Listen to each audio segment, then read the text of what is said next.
Assalamualaikum, selamat pagi. Salam Malaysia Madani. Stadium RTM kita mulakan dengan perkembangan bola sepak. Hasrat Harimau Melaya untuk meraih sekurang-kurangnya keputusan seri menentang Oman tidak kesampaian. Malaysia tewas 0-2 dalam aksi ketiga kumpulan D saingan kelayakan Piala Dunia 2026, Piala Asia 2027 yang berlangsung di Muscat awal pagi tadi. Dalam perlawanan yang berlangsung di Kompleks Sukan Sultan Qaboos, menyaksikan skuad Harimau Melaya mempamerkan aksi seimbang pada separuh masa pertama. Tuan rumah dilihat mula mendominasi permainan pada babak kedua perlawanan yang menyaksikan gol pertama Oman dijaringkan oleh Isam Al-Sabi pada minit ke-58. Skuad bimbingan Kim Panggon cuba untuk bangkit, namun kelemahan di bahagian pertahanan telah membuka ruang untuk Oman menambah gol kedua pada minit ke-88 menerusi Mohsin Saleh Al-Ghassani. Keputusan awal pagi tadi menyaksikan Malaysia kini berada di kedudukan ketiga kumpulan D berkongsi 6 mata dengan pendahulu Oman dan Kyrgyzstan yang berada di kedudukan kedua.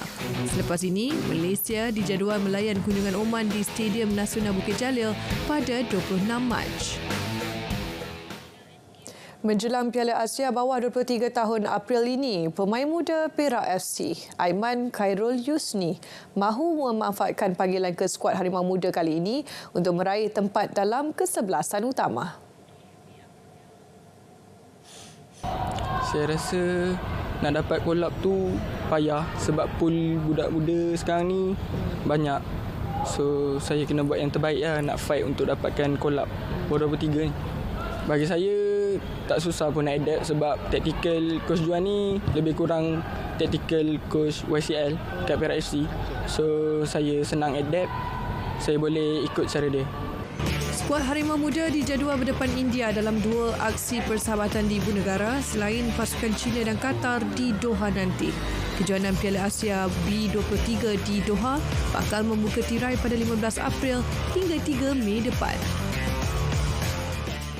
Ini pula perkembangan Liga Malaysia. Liga Bola Sepak Malaysia MFL tidak akan beri muka kepada mana-mana pasukan daripada kekal bersaing dalam Liga Super sekalipun mempunyai masalah kewangan.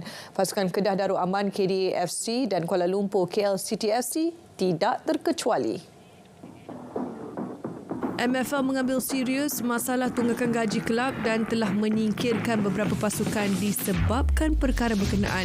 Bagi mengatasinya, Peraturan Financial Fair Play FFP dilaksana bermula musim ini. Kita juga akan melancarkan juga FFP corak kita pada musim ini. Ya.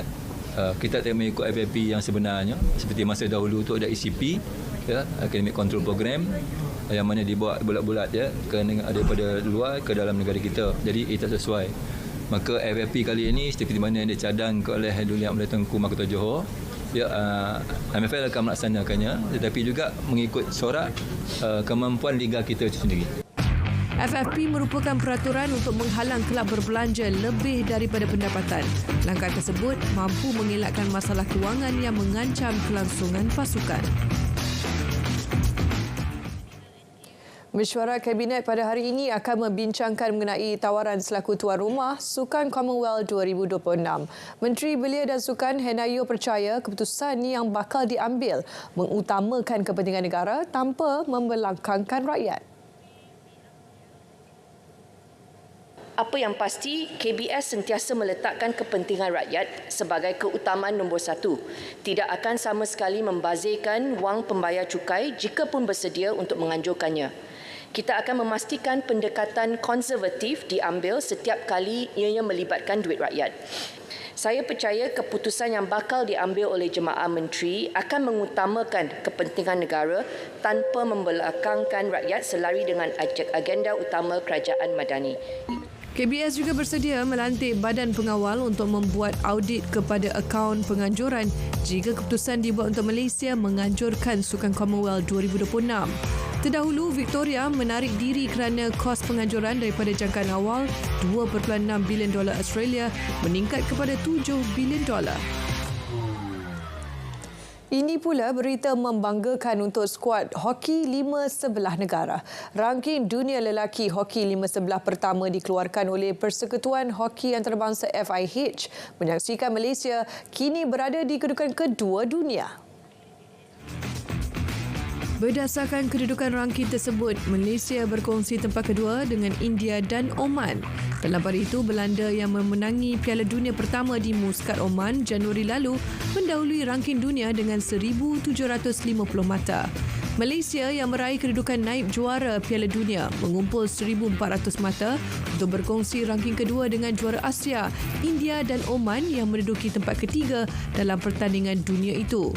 Sementara itu, pasukan hoki 5 sebelah wanita negara berada di tempat ke-6 dalam rangking dunia selepas menduduki tempat ke-6 pada Piala Dunia dan diikuti rapat oleh Ukraine, New Zealand dan Amerika Syarikat yang berkongsi tempat ke-7. Masih melibatkan sukan hoki, pemain muda negara Muhammad Adam Ashraf Muhammad Johari yakin kemahiran dan kecergasan dimilikinya mampu menambat hati jurulatih Sarjit Singh untuk berada dalam kesebelasan utama The Speedy Tigers. Pemain berusia 18 tahun itu dipanggil menyertai kem latihan selama 2 minggu menjelang kejohanan Piala Sultan Azlan Shah di Ipoh, Perak. Dia akui cabaran utamanya adalah bersaing dengan pemain senior. Adam Ashraf telah bersama skuad kebangsaan pada Piala Dunia Remaja 2023 Disember lalu dan telah menjaringkan 3 gol buat negara ketika menentang Chile, New Zealand dan Belgium. Seramai 42 daripada 46 pemain yang dipanggil, Sarjit telah melaporkan diri pada sesi latihan pertama skuad kebangsaan yang bermula Rabu hingga 30 Mac. Tindakan Datuk Razlan Razali yang mengundur diri sebagai Presiden Persatuan Berbasikal Kuala Lumpur KLCA kurang sebulan selepas dilantik mencetuskan imej buruk kepada persatuan. Timbalan Presiden KLCA Firdaus Arsyad berkata beberapa tindakan diambil beliau dianggap tidak profesional kerana membelakangi KLCA. Since dia letak jawatan, berletakkan yang tersuap letak jawatan, kita tak boleh kata dia dah letak jawatan. Kita kena terima melalui mesyuarat. Setuju atau tak setuju. Ini dia punya prosedur. So benda tu saya pun tak jangka semalam statement tu keluar dan saya bagi pandangan peribadi saya lah. Kalau untuk sukan basikal, untuk keharmonian sukan basikal sendiri, sepatutnya Datuk Razlan mengeluarkan statement kalau dia tak mampu untuk memikul tanggungjawab. So dia hanya meletak jawatan tanpa bagi satu negative thinking ataupun persepsi buruk pada KLCA.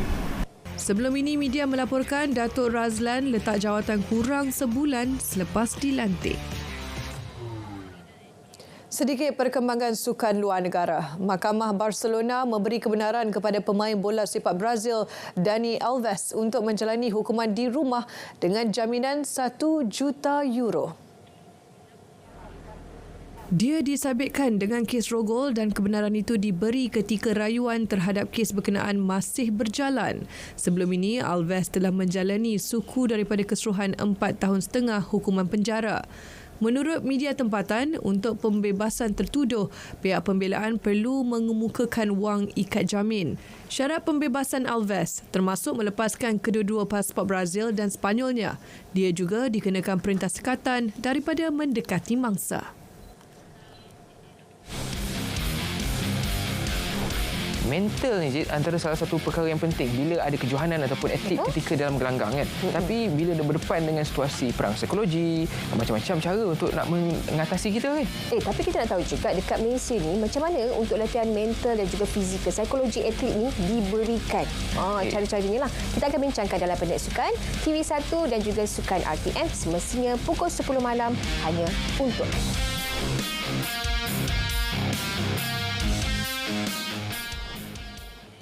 Sekian Stadium RTM dari Sungai ke Segara, Palestin pasti merdeka. Saya Fazim, salam Malaysia Madani dan salam sukan untuk semua.